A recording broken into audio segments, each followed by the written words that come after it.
Hello and welcome বন্ধু, আজকে কিছু আপডেটস নিয়ে কথা বলবো। আজকে দুটো গরম গরম আপডেটস নিয়ে কথা বলবো। প্রথমে হচ্ছে ঋত্বিক রোশনকে তো আপনারা অ্যাকশন সিনেমা দেখতে অবশ্যই ভালোবাসেন। সেই অ্যাকশন সিনেমা যদি কোনো সাউথ ডিরেক্টরের সাথে হয় তাহলে কেমন হয়, সেটা নিয়ে অনেকের মনে একটা এক্সাইটমেন্ট রয়েছে এবং শোনা যাচ্ছে এটা রিউমার্স এটা রয়েছে যে মাইথ্রি যেটা কোম্পানি রয়েছে, যেটা মাইথ্রি মেকার্স, যেটা হচ্ছে পুষ্পা 2 প্রডিউসার, তারা কিন্তু একটা প্রজেক্ট ভাবনা চিন্তা করছে ঋত্বিক রোশনের সঙ্গে। এবং এখানে কিন্তু তারা দক্ষিণের যে ডিরেক্টর অর্থাৎ সাউথের যে ডিরেক্টর, তাদের কিন্তু দেখা যেতে পারে ঋত্বিক রোশনকে ডিরেক্ট করতে। হতে পারেন সুকুমার, হতে পারেন শঙ্কর, হতে পারেন এটলি, হতে পারেন লোকেশ কানাগরাজ। সো আপনারা এক্সাইটেড কিনা সেটা অবশ্যই জানাবেন। এবং ঋত্বিকের সাথে সাউথের অ্যাকশন ডিরেক্টরের যদি কম্বিনেশন হয়, আপনারা তো জানেন ঋত্বিক রোশন কেমন অ্যাকশন করেন, তার বডি ফিটনেস, বডি ফিজিক কিরকম, তাহলে দারুণ একটা ব্যাপার হতে চলেছে, দারুণ এক্সাইটিং একটা ব্যাপার হতে চলেছে। পরের আপডেট সেটা হচ্ছে কোয়েল মল্লিক এবং রঞ্জিত মল্লিক দুজনকে আরেকটা ছবিতে দেখা যাবে একসাথে, এবং এটা ড্রামা হতে চলেছে, সম্ভবত কোর্টরুম ড্রামা এবং সম্পর্কের গল্প। কোয়েল মল্লিক আর রঞ্জিত মল্লিক কিন্তু বাবা মেয়ের ক্যারেক্টারে প্লে করবেন। রঞ্জিত মল্লিক সম্ভবত একজন উকিলের চরিত্র প্লে করবেন। ছবির নাম হচ্ছে স্বার্থপর, ডিরেক্ট করবেন অন্নপূর্ণা বসু।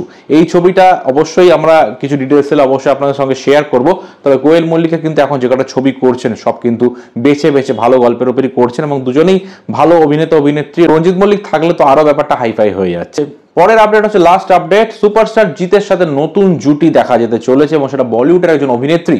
ইয়েস, যেটা শোনা যাচ্ছে রিউমার্স উঠে আসে সেটা হচ্ছে খাকি দ্য বেঙ্গল চ্যাপ্টার, নীরজ পান্ডের প্রজেক্ট। সেই ছবিতে সেই ওয়েব সিরিজে কিন্তু একজন বলিউড হিরোইনকে দেখা যাবে জিদ্দার বিপরীতে এবং একটা ফ্রেশ পেয়ার হতে চলেছে। তার নাম হচ্ছে পূজা চোপড়া। পূজা চোপড়ার ব্যাপারে হয়তো অনেকেই জানেন না, তাদের একটু জানিয়ে রাখি যতদূর আমি খবর পেয়েছি। সেটা হচ্ছে পূজা চোপড়া হচ্ছে 2009 এর মিস ইন্ডিয়া এবং তিনি কিন্তু বেশ কিছু ছবিতে অভিনয় করেছেন। তার মধ্যে ফ্যাশন রয়েছে, তার মধ্যে কিন্তু কমান্ডো রয়েছে বিদ্যুৎ জামালের সঙ্গে।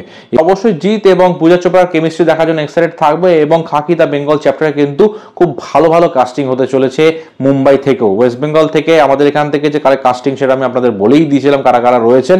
আর আমাদের মিমো চক্রবর্তীও আছেন, সেটাও আমি আপনাদের জানিয়েছিলাম। এখন পূজা চোপড়ার নামটা উঠে এসছে এবং অনেক ভালো ভালো ওয়েব সিরিজের ভালো ভালো অভিনেতা অভিনেত্রীরাও কিন্তু থাকবেন। সুতরাং এটা কিন্তু কোনো ছোটখাটো প্রজেক্ট না, এটা কিন্তু যথেষ্ট বড় একটা প্রজেক্ট এবং নীরজ পান্ডের এটা one of the dream projects বলা যেতে পারে।